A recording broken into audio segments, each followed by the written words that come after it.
ତୁମ୍ଭେମାନେ ସଦାପ୍ରଭୁଙ୍କର ପ୍ରଶଂସା କର। ହେ ସଦାପ୍ରଭୁଙ୍କ ଦାସଗଣ, ତୁମମାନେ ପ୍ରଶଂସା କର, ସଦାପ୍ରଭୁଙ୍କ ନାମର ପ୍ରଶଂସା କର। ଆଜିଠାରୁ ଅନନ୍ତ କାଳ ସଦାପ୍ରଭୁଙ୍କ ନାମ ଧନ୍ୟ ହେଉ। ସୂର୍ଯ୍ୟର ଉଦୟ ସ୍ଥାନ ଠାରୁ ତହିଁର ଅସ୍ତ ସ୍ଥାନ ପର୍ଯ୍ୟନ୍ତ ସଦାପ୍ରଭୁଙ୍କ ନାମ ପ୍ରଶଂସନୀୟ। ସଦାପ୍ରଭୁ ସମୁଦାୟ ଗୋଷ୍ଠୀ ଉପରେ ଓ ତାହାଙ୍କ ଗୌରବ ଆକାଶମଣ୍ଡଳ ଉପରେ ଉଚ୍ଚୀକୃତ। ଯାହାଙ୍କ ଆସନ ଊର୍ଦ୍ଧ୍ୱରେ, ଯେ ଆକାଶ ଓ ପୃଥିବୀକି ଦେଖିବା ପାଇଁ ଆପଣାକୁ ନତ କରନ୍ତି, ସେହି ସଦାପ୍ରଭୁ ଆମମାନଙ୍କ ପରମେଶ୍ୱରଙ୍କ ତୁଲ୍ୟ କିଏ? ସେ ଅଧିପତିମାନଙ୍କ ସଙ୍ଗେ ନିଜ ଲୋକଙ୍କ ଅଧିପତିଗଣ ସଙ୍ଗେ ବସାଇବା ପାଇଁ ଦରିଦ୍ରକୁ ଧୂଳିରୁ ଉଠାନ୍ତି ଓ ଦିନହୀନକୁ ଖତ ରାଶିରୁ ଉତ୍ତୋଳନ କରନ୍ତି। ସେ ବନ୍ଧ୍ୟା ସ୍ତ୍ରୀ କି ଗୃହିଣୀ ଓ ସନ୍ତାନଗଣର ଆନନ୍ଦମୟୀ ମାତା କରନ୍ତି। ତୁମମାନେ ସଦାପ୍ରଭୁଙ୍କର ପ୍ରଶଂସା କର। ପ୍ରଭୁଙ୍କ ମହାନାମକୁ ଧନ୍ୟ ହେଉ। ଯେ ପ୍ରଭୁ ଆମମାନଙ୍କୁ ବାହୁଲ୍ୟ ଭାବେ ଆଶୀର୍ବାଦ କରି ଆଜିର ଦିବସ ମଧ୍ୟ ଦେଖିବା ନିମନ୍ତେ ସୁଯୋଗ ପ୍ରଦାନ କରିଛନ୍ତି। ଆପଣମାନଙ୍କୁ ମଧ୍ୟ ମୁଁ ଧନ୍ୟବାଦ ଦିଏ।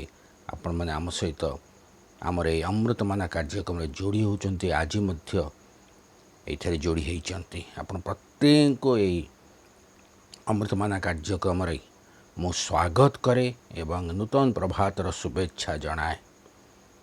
ଧନ୍ୟବାଦ ଦିଏ। ଆପଣମାନେ ଆମମାନଙ୍କୁ ମଧ୍ୟ ଉତ୍ସାହିତ କରୁଛନ୍ତି ଏବଂ ପ୍ରଭୁଙ୍କ ବାକ୍ୟ ପ୍ରତି ମନୋଯୋଗୀ ହେଉଛନ୍ତି। ଅନୁରୋଧ କରେ, ଯେଉଁମାନେ ନୂତନ ଭାବରେ ଯୋଗ ଦେଇଛନ୍ତି ସେମାନେ ଆମର ଚ୍ୟାନେଲଟିକୁ ସବସ୍କ୍ରାଇବ୍ କରିଦିଅନ୍ତୁ। ଏ ବାକ୍ୟକୁ ଲାଇକ୍ କରନ୍ତୁ ଏବଂ ଅନ୍ୟକୁ ସେୟାର ମଧ୍ୟ କରନ୍ତୁ। ଆସନ୍ତୁ ଆଜିର ବାକ୍ୟକୁ ଯିବା ପୂର୍ବରୁ ନିଜ ନିଜକୁ ପ୍ରଭୁଙ୍କ ଚରଣରେ ସମର୍ପଣ କରି ପ୍ରାର୍ଥନା କରିବା। ଧନ୍ୟବାଦ ରାଗରେ ଏକମାତ୍ର ପିତା, ଧନ୍ୟବାଦ ଦେଉଛୁ ସୁନ୍ଦର ପ୍ରାତ ନିମନ୍ତେ। ହଁ ପ୍ରଭୁ, ଆମମାନଙ୍କ ଜୀବନରେ ଆମେ ଏକ ଦିବସ ଯୋଗ କଲ, ଧନ୍ୟବାଦ ଦେଉଛୁ। ହଁ ପ୍ରଭୁ, ଏହି ସମୟରେ ନିଜ ନିଜକୁ ତୁମ ଚରଣରେ ସମର୍ପଣ କରୁଛୁ। ଆଜିର ଦିନଟି ତୁମେ ଆମମାନଙ୍କୁ କଳାଇ ନିଅ, ଚଳାଇ ନିଅ। ବାହାରେ ଯିବା ଭିତରେ ଆସିବାରେ ସୁରକ୍ଷା ଦିଅ। ଆବଶ୍ୟକ ବିଷୟମାନଙ୍କୁ ଯୋଗାଅ। ବିଶେଷରେ ଆଜିର ଦିନ ମଧ୍ୟରେ ଶୈତାନର ସମସ୍ତ ଚାତୁରତାରୁ ଆମମାନଙ୍କୁ ଉଦ୍ଧାର କର। ଯେଉଁ ବାକ୍ୟ ଦେବାକୁ ଯାଉଛ ପ୍ରଭୁ, ସେ ବାକ୍ୟକୁ ବୁଝେଇବା ପାଇଁ ଊର୍ଦ୍ଧ୍ୱରୁ ସାହାଯ୍ୟ ପ୍ରଦାନ କର। ପବିତ୍ର ଆତ୍ମାଙ୍କ ଶକ୍ତି ଆମମାନଙ୍କ ମଧ୍ୟରେ ଦିଅ। ତୁମେ ସାହାଯ୍ୟ କର, ଆଶୀର୍ବାଦ କର। ପ୍ରାର୍ଥନା ଯୀଶୁଙ୍କ ନାମରେ ମାଗୁଅଛୁ, ଆମେନ୍। ଆଜି ଆମମାନେ ଯେଉଁ ବିଷୟ ନେଇ ଧ୍ୟାନ କରିବାକୁ ଯାଉଛୁ ତାର ପ୍ରସଙ୍ଗଟି ହେଉଛି ଧାର୍ମିକତା ନିମନ୍ତେ କ୍ଷୁଧିତ ଓ ତୃଷିତ। ଧାର୍ମିକତା ନିମନ୍ତେ କ୍ଷୁଧିତ ଓ ତୃଷିତ। ବାଇବେଲ ଗୋଟେ ଅଂଶ ପାଠ କରିବା। ମାଥ୍ୟୁଙ୍କ ଲିଖିତ ମଙ୍ଗଳ ସୁସମାଚାର 5 ପର୍ବ ତାର 6 ପଦ। ମାଥ୍ୟୁ 5 ପର୍ବ ତାର 6 ପଦ ଲେଖାଯାଏ, ଧାର୍ମିକତା ନିମନ୍ତେ କ୍ଷୁଧିତ ଓ ତୃଷିତ ଲୋକେ ଧନ୍ୟ, କାରଣ ସେମାନେ ପରିତୃପ୍ତ ହେବେ। ଏହା ଯୀଶୁଙ୍କର ପାର୍ବତୀୟ ଉପଦେଶରୁ ଏକ ଉପଦେଶ। ଯୀଶୁ ଏଠାରେ କେଉଁ ଲୋକମାନେ ଧନ୍ୟ ସେ ବିଷୟରେ କିଛି ଶିକ୍ଷା ଦେଉଛନ୍ତି। ସେଥିମଧ୍ୟରୁ ଏହା ଗୋଟିଏ ବିଶେଷ ଉପଦେଶ। ଲେଖାଯାଏ, ଯେଉଁମାନେ ଧାର୍ମିକତା ନିମନ୍ତେ କ୍ଷୁଧିତ ଓ ତୃଷିତ ସେହିମାନେ ଧନ୍ୟ, କାରଣ ସେମାନଙ୍କୁ ପ୍ରଭୁ ପରିତୃପ୍ତ କରିବେ। ମାଥ୍ୟୁ ତାର 7 ପର୍ବ 7 ପଦରେ ଲେଖାଯାଏ, ମାଗ ସେଥିରେ ତୁମମାନଙ୍କୁ ଦିଆଯିବ, ଖୋଜ ସେଥିରେ ତୁମମାନେ ସନ୍ଧାନ ପାଇବ। କିଏ ସନ୍ଧାନ ପାଇବ? ଯିଏ ଖୋଜିବ ସେ ସନ୍ଧାନ ପାଇବ। ତେଣୁ ଆମକୁ ଖୋଜିବାକୁ ପଡ଼ିବ। ଆମର କର୍ତ୍ତବ୍ୟ ଆମକୁ କରିବାକୁ ହିଁ ପଡ଼ିବ। ପ୍ରଭୁ ନିଜେ ଆମ ସମ୍ମୁଖରେ ପ୍ରକଟ ହେବାକୁ ଚାହାନ୍ତି, ଆମକୁ ସାହାଯ୍ୟ କରିବାକୁ ଚାହାନ୍ତି, ଆମକୁ ଆଶୀର୍ବାଦ କରିବାକୁ ଚାହାନ୍ତି। କିନ୍ତୁ କିଏ ସାହାଯ୍ୟ ପାଇବ? କିଏ ଆଶୀର୍ବାଦ ପାଇବ? ଯେଉଁ ମନୁଷ୍ୟ ଏହି ସମସ୍ତ ପାଇବା ନିମନ୍ତେ କ୍ଷୁଧିତ ଥିବ ଓ ତୃଷିତ ଥିବ। ଉଦାହରଣ ସ୍ୱରୂପ ଆମେ ଯଦି ନାରୀଙ୍କୁ ଦେଖିବା, ଯୌନ ତାର 20 ପର୍ବ ଯଦି ଆମେ ପାଠ କରୁଛୁ, ସେଠାରେ ଜଣେ ନାରୀଙ୍କ ବିଷୟ ଲେଖାଯାଏ। ସେ ହେଉଛନ୍ତି ମଗ୍ଦଲିନୀ ମରିୟମ।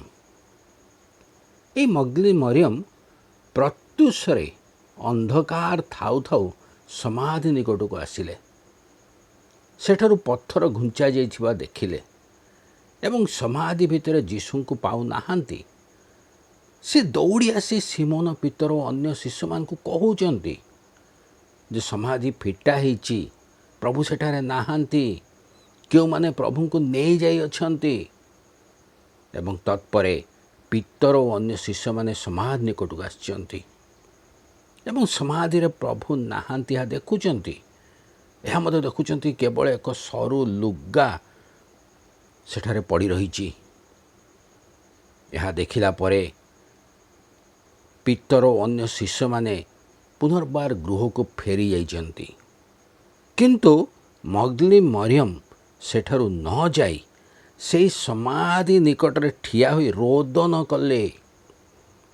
ସେ ନିଜ ସଙ୍ଗରେ ଆଣିଥିବା ସୁଗନ୍ଧି ତୈଳ ଯୀଶୁଙ୍କ ଶରୀରରେ ଲଗାଇବା ନିମନ୍ତେ ଚାହୁଁଥିଲେ। ତାଙ୍କର ପ୍ରବଳ ଇଚ୍ଛା ଯେ ସେ ପ୍ରଭୁଙ୍କ ନିମନ୍ତେ କିଛି କରିବେ। ତାଙ୍କ ନିମନ୍ତେ ସେ କାର୍ଯ୍ୟ ସହଜ ନଥିଲା, କାରଣ ସମାଧିକୁ ପଥରରେ ବନ୍ଦ କରାଯାଇଥିଲା। ପଥରରେ ରୋମିଓ ସରକାରମାନଙ୍କର ମୋହର ଲାଗିଥିଲା, ଯାହାକୁ କେହି ଫିଟେଇ ପାରିବ ନାହିଁ। ତଥାପି ଏକ ଇଚ୍ଛା ଶକ୍ତି ନେଇ ସେ ସମାଧି ନିକଟକୁ ଆସୁଛନ୍ତି। ସେଠାରେ ଦେଖୁଛନ୍ତି ସମାଧି ଫିଟିଯାଇଛି, ପ୍ରଭୁ ସେଠାରେ ନାହାନ୍ତି। ସାହାଯ୍ୟ ନିମନ୍ତେ ସେ ପିତର ଏବଂ ସାଥୀମାନଙ୍କୁ ଡାକୁଛନ୍ତି, କିନ୍ତୁ ସେମାନେ ମଧ୍ୟ କିଛି ନ କରି ଫେରି ଯାଇଛନ୍ତି। ତଥାପି ମଗ୍ଦଲିନୀ ମରିୟମ ଫେରି ଯାଇ ନାହାନ୍ତି। ସେ ସେଠାରେ ଛିଡ଼ା ହୋଇ ରୋଦନ କରୁଛନ୍ତି, କାରଣ ସେ ଯେ କାର୍ଯ୍ୟ ନିମନ୍ତେ ଆସିଥିଲେ, ସେ ଯେଉଁ ତୈଳ ସୁଗନ୍ଧି ତୈଳ ଯୀଶୁଙ୍କ ମର ଶରୀରରେ ଲଗାଇବା ପାଇଁ ଆସିଥିଲେ, ଏକ ଇଚ୍ଛା ନେଇ ତାହା କରିପାରୁନାହାନ୍ତି। ତେଣୁ ସେ ସେଠାରେ ଠିଆ ରୋଦନ କରୁଛନ୍ତି। ପ୍ରଭୁଙ୍କର ସେବା ସେ କରିପାରୁନାହାନ୍ତି, ତେଣୁ ରୋଦନ କରୁଛନ୍ତି। ପରବର୍ତ୍ତୀ ସମୟରେ ଆମେ ଦେଖୁ ତାଙ୍କ ସମ୍ମୁଖରେ ସ୍ୱର୍ଗଦୂତ ଉପସ୍ଥିତ ହୋଇଛନ୍ତି ଏବଂ ଯୀଶୁ ନିଜେ ମଧ୍ୟ ଉପସ୍ଥିତ ହୋଇଛନ୍ତି। ପ୍ରଭୁ ଯୀଶୁ ନିଜର ପୁନରୁତ୍ଥାନ ପରେ ସର୍ବପ୍ରଥମେ ମଗ୍ଦଲିନୀ ମରିୟମଙ୍କୁ ଦର୍ଶନ ଦେଉଛନ୍ତି। ଏହା କାହିଁକି ହେଲା? ଏତେ ବଡ଼ କାର୍ଯ୍ୟ କାହିଁକି ହେଲା? କାରଣ ମଗ୍ଦଲିନୀ ମରିୟମଙ୍କ ଠାରେ ଏକ ପ୍ରକାରର କ୍ଷୁଧା ଥିଲା, ଏକ ପ୍ରକାରର ତୃଷା ଥିଲା। ପ୍ରଭୁଙ୍କ ନିମନ୍ତେ କିଛି କରିବାକୁ ସେ କ୍ଷୁଧିତ ତୃଷିତ ଥିଲେ। ଏ ସେହି ସ୍ତ୍ରୀ ଲୋକ, ଯଦି ଲୁକ 8 ପର୍ବ ତାର 2 ପଦରେ ଆମେ ପାଠ କରୁ, ଏଇ ମଗ୍ଦଲିନୀ ହେଉଛନ୍ତି ସେହି ସ୍ତ୍ରୀ ଲୋକ ଯାହାଙ୍କ ଠାରୁ 7 ଭୂତ ବାହାରି ଯାଇଥିଲା। ସେହି ବିଷୟକୁ ସେ ପାଶୋରି ନାହାନ୍ତି।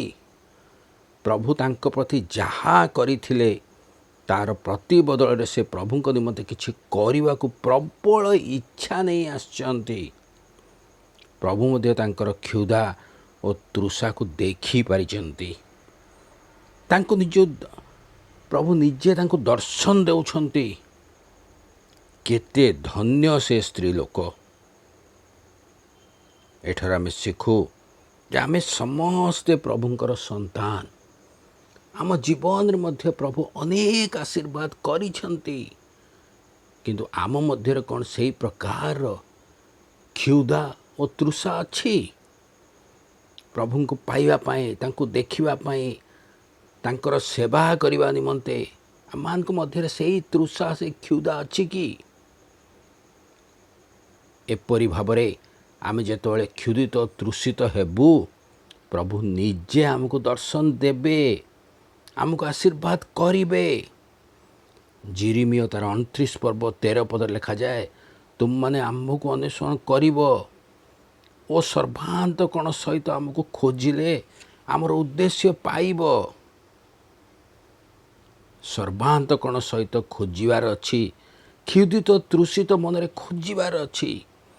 ତେବେ ଯାଇ ପ୍ରଭୁଙ୍କର ଉତ୍ତମତା ଆମ ଜୀବନରେ ଅନୁଭବ ଆମେ କରିପାରିବା। କେବଳ ନାମକୁ ମାତ୍ର ପ୍ରଭୁଙ୍କର ସନ୍ତାନ ବା ଖ୍ରୀଷ୍ଟିଆନ କହି ପ୍ରାର୍ଥନା କରିଲେ ହେବ ନାହିଁ, ବରଂ ଧାର୍ମିକତା ନିମନ୍ତେ କ୍ଷୁଧିତ ତୃଷିତ ହେଲେ ସେ ଆମକୁ ପରିତୃପ୍ତ କରିବେ। ପ୍ରଭୁ ଆମ ପ୍ରତ୍ୟେକଙ୍କୁ ଏ ଅଳ୍ପ ଚିନ୍ତାରେ ଆଶୀର୍ବାଦ କରନ୍ତୁ। ଆସନ୍ତୁ ପ୍ରାର୍ଥନା କରିବା। ଧନ୍ୟବାଦ, ସ୍ତୁତି, ପ୍ରଶଂସା ପାଇବାର ଏକମାତ୍ର ଯୋଗ୍ୟ ପିତା, ଧନ୍ୟବାଦ ଦେଉଛୁ ସୁନ୍ଦର ବାକ୍ୟ ପାଇଁ। ହଁ ପ୍ରଭୁ, ଆମମାନେ ତୁମଠାରୁ ଅନେକ ଆଶୀର୍ବାଦ ପାଇଛୁ ପ୍ରଭୁ। ପ୍ରତିଦିନ ଆମେ ଆଶୀର୍ବାଦ ପାଉଛୁ, କିନ୍ତୁ ଆମ ମନରେ ସେ କ୍ଷୁଧା, ସେ ତୃଷା ନାହିଁ ପ୍ରଭୁ ତୁମ ନିମନ୍ତେ କିଛି କରିବା ପାଇଁ। ଆମମାନଙ୍କୁ କ୍ଷମା ଦିଅ ଏବଂ ପ୍ରଭୁ ସେଇ ଚାଳନା, ସେଇ ପ୍ରଭୁ ଇଚ୍ଛା ଶକ୍ତି ଆମମାନଙ୍କୁ ଦିଅ, ଯେପରି ଆମେ ତୁମ ନିମନ୍ତେ କ୍ଷୁଧା ଓ ତୃଷିତ ହେବୁ। କାରଣ ତୁମେ କହିଛ, ଯେଉଁମାନେ ପ୍ରଭୁ ଧାର୍ମିକତା ନିମନ୍ତେ କ୍ଷୁଧିତ ତୃଷିତ, ସେମାନେ ପରିତୃପ୍ତ ହେବେ। ପ୍ରଭୁ ଆମମାନଙ୍କୁ ସାହାଯ୍ୟ କର, ଆଶୀର୍ବାଦ କର। ଏ ବାକ୍ୟ ବୁଝିବା ପାଇଁ ଆମମାନଙ୍କୁ ଶକ୍ତି ଦିଅ। ମଗ୍ଦଲିନୀ ମରିୟମଙ୍କ ଠାରୁ ଯେଉଁ ଶିକ୍ଷା ଆମେ ପାଇଛୁ ପ୍ରଭୁ, ପ୍ରକୃତରେ ତମଠାରୁ ପାଇଥିବା ଆଶୀର୍ବାଦକୁ କଦାପି ଜୀବନରେ ଆମେ ଭୁଲିବା ନାହିଁ ଏବଂ ତମ ନିମନ୍ତେ ଆମେ ଯେପରି କ୍ଷୁଧିତ ତୃଷିତ ହେବୁ, ସେହିପରି ଆମମାନେ ଯେପରି ଆହୁରି ଆହୁରି ଉତ୍ସାହିତ ହେବୁ, ସେହି ପ୍ରକାର ଆମମାନଙ୍କର ହୃଦୟ ଦିଅ ପ୍ରଭୁ। ପ୍ରାର୍ଥନା ଯୀଶୁଙ୍କ ନାମରେ ମାଗୁଅଛୁ, ଆମେନ୍।